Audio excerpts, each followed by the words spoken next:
Welcome to this explainer. We're going to dive right in and uncover the reality behind those alarming headlines you've probably seen surrounding the MV Hondias cruise ship. You know, the breaking news alerts, the crazy photos of people in full hazmat suits, the military evacuations. Well, today we are skipping the sensationalism and looking strictly at the science, the data, and the history. We're going to figure out exactly what is happening, why the global response has been so intense, and ultimately what it all means for you. Let's get into it. Here's a quick look at our agenda. We'll start with the MV Hondias outbreak, define what hantavirus actually is, zoom in on the rare Andes strain, go back in time to the Korean discovery, decode the global quarantine protocols, and finally, wrap up with prevention and safe cleanup. All right, Section 1, the MV Hondias outbreak, a global emergency. 42. Yep, 42 whole days. That is the exact timeline the World Health Organization recommends for quarantine and active follow-up after exposure to this specific outbreak. To put that into perspective, we are super used to seeing, maybe 5 to 14 days for most common respiratory viruses, so a 6-week active monitoring phase, that signals that public health authorities are dealing with a pathogen that operates on an unusually long, totally unpredictable timeline. It requires some intense global coordination to stop it in its tracks. And honestly, the global coordination on the ground is wild to see. Picture this, 150 passengers and crew having to be rapidly evacuated from the ship at a port in Tenerife in the Canary Islands. The stakes literally couldn't be higher. You've got people disembarking in full blue medical hazmat suits to board military planes, while nations are scrambling to get these evacuees into biosafety units. Tragically, there have been 3 confirmed fatalities so far, a Dutch couple and a German woman. As for the surviving passengers, they're being flown on charter flights to specialized high-consequence disease facilities all over the world. We're talking everything from specially designed negative pressure chambers in Greece to a dedicated biocontainment unit in Nebraska. So, Section 2, what is hantavirus, the zoonotic threat? To really understand the panic, you have to understand the bug. Fundamentally, this is a rodent-borne disease. Hantaviruses naturally infect rodents, but here's the catch. They don't make the animals sick at all, but when humans come into contact with them, it's a completely different story.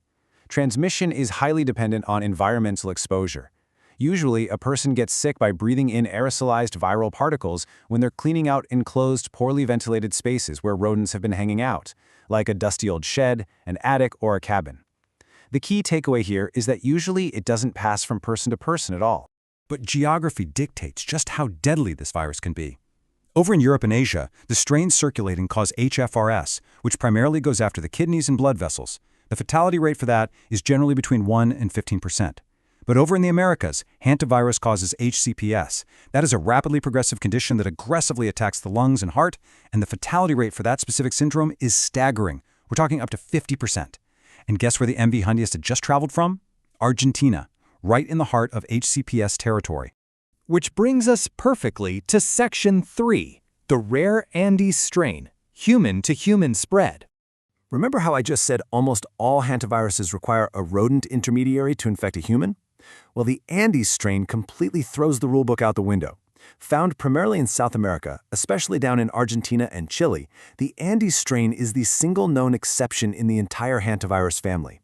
It is actually capable of spreading from human to human through close, prolonged contact with an infected person's respiratory secretions or bodily fluids. This extremely rare capability is the exact reason why a single exposure on a cruise ship sparked this massive international evacuation and quarantine effort. Authorities simply cannot and will not risk this strain spreading into the general population.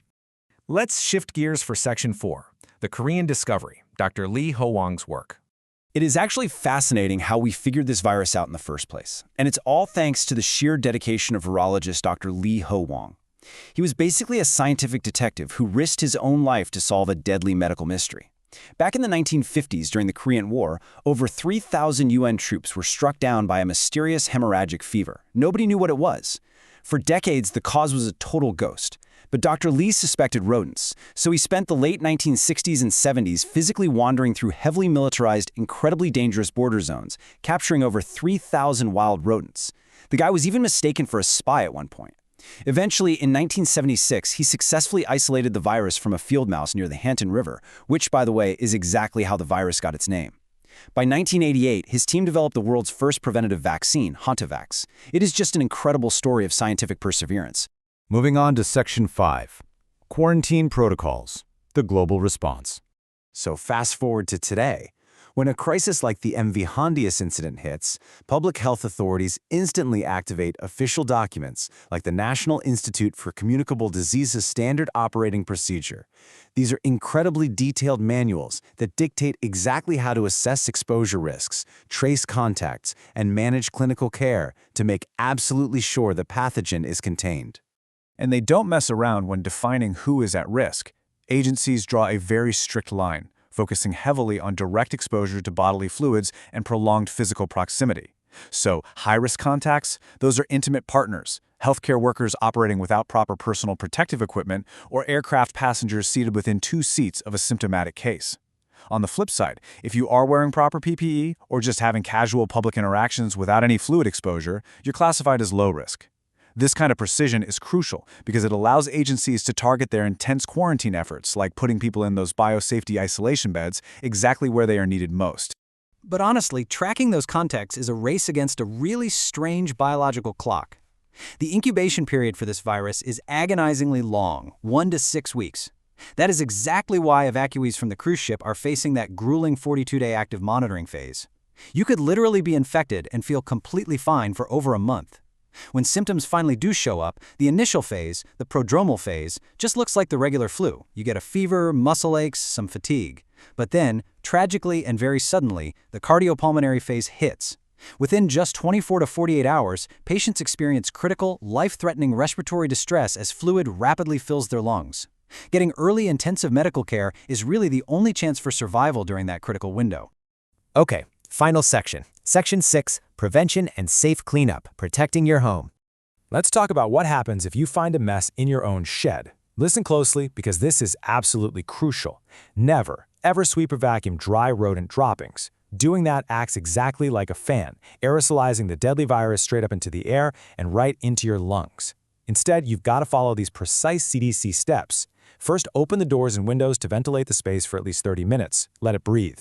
Then, put on some gloves and completely soak the droppings or nesting materials with a bleach solution.